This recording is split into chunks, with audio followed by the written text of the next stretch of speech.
Įmonė Alytaus rajone kreipėsi žymus užsienio dizaineriai ir verslininkai, kurių įmantriai suprojektuotų baldų niekas nesiima gaminti didžiosiose Europos šalyse. Jaunas verslininkas išdidžiai pareiškė, įmonė iki šiol niekam nepasakė ne. Prabangus Alytuje pagaminti baldai puošia ir prabangias jachtas, ir naktinius klubus, ir milijonierių namus.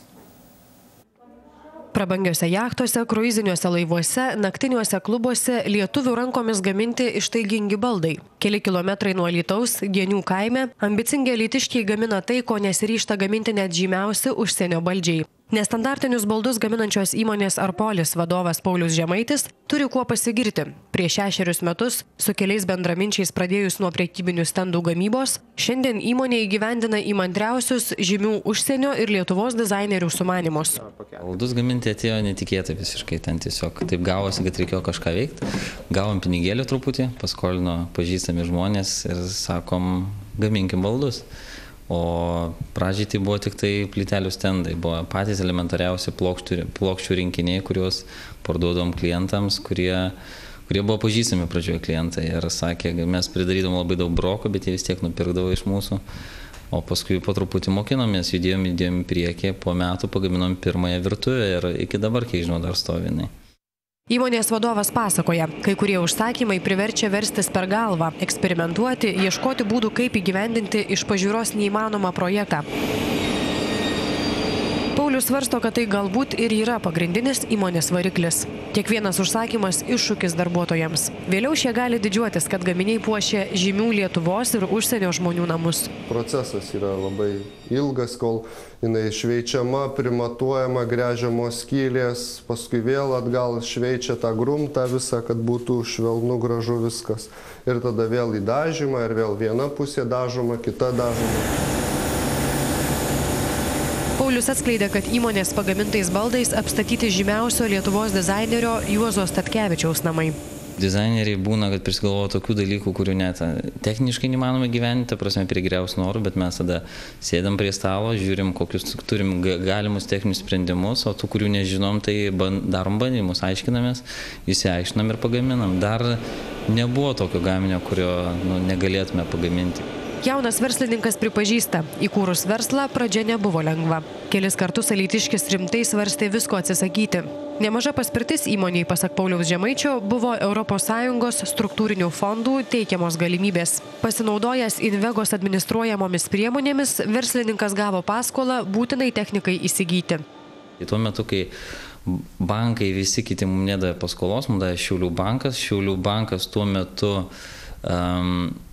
metu negalėjo, reiškia, mes neturėjom tiek užstato, kad gautume tą paskolą, bet taip gavosi, kad jie pasiūlė, sako, gali Invega šiuo atveju padėti ir jie mums užtikrino 80% užstatą ir dar gavom dalinį palūkanų kompensavimą. Tai reiškia, mes gavom paskolą, už kurią įsigijom įrengimus ir mums nereikėjo keisti kito papildomo turto, kurio realiai mes tuo metu neturėjom. Plokštė visa atvežama čia, padedama, įvedama programa ir iš tos programos jos pjauna detalės atskiras ir toliau baldas toliau keliauja. Pasak verslininko, parama verslui padėjo išgyventi pasaulinę finansų krizę. Įmonės vadovas juokauja, kad krizė šiam verslui net pasitarnavo. Bankrutavus kai kurioms apylinkių įmonėms, į Arpolį pavyko pasikviesti geriausius darbuotojus. Tai kai visi mokėjo 10% palūkanas, mes dar mokėjom tuo metu 3,5 liktai. Krizės metu, kada buvo palūkanas labai pakėlė ir daug įmonių neįsilaikė grinai dėl to, kad teko mokėti labai aukštas palūkanas. Mūsų buvo žemas, tai Invegos dėka. Dirbtuvės fabriko neprimena nei iš tolo, tai kūrybinis procesas. Kiekvienas darbuotojas, net tie, kurie į baldus suka varžtus, žino, ką gamina, kaip atrodys baldas. Vykdantys žymių dizainerių projektus, alytiškiai kaip žirnius beria, kokiais baldais puošti namus, kad šie būtų ypač stilingi. Žmonės dabar nenori rankenėlių, kad būtų kuo mažiau rankenėlių, kuo mažiau detalių. Paprasta, minimali virtuvė. Tai čia rankenėlis yra tiesiog užkiši ranką ir atitrauki durelės. Medžiagos dabar stalviršiai pagrindė akmens masė, kaip čia kad ir daryta. Stalviršis baras, baro zona irgi akmens masė.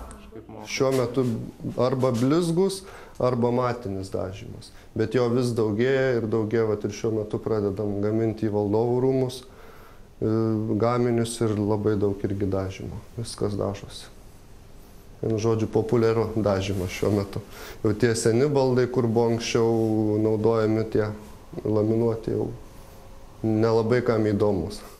Išskirtinius pagal užsakymus baldus gaminančios įmonės įkūrėjas verslą dar žada plėsti. Klientų ratas sparčiai auga užsienyje, mat Lietuvoje prabangus ir brangus baldai įperkami ne kiekvienam. Kitose šalyse rinka didesnė. Paulius Žemaitis užtikrintai teigia, kad baldų gamybos rinkoje rado nišą, bet pusiau juokais, pusiau rimtai svarsto, kad galbūt ateityje specializuosis dar siauriau. Pavyzdžiui, gamins baldus vien prabangioms jachtoms ar kruiziniams laivams. Žmogaus teisų stebėjimo institutas pranešė dar pernai gruodį pateikęs peticiją Strasbūre įsikūrusiam Europos žmogaus teisų teismui dėl to, kad iš Muitinės departamento negavo prašytos informacijos apie lėktuvų skrydžius siejamus su slaptais CŽV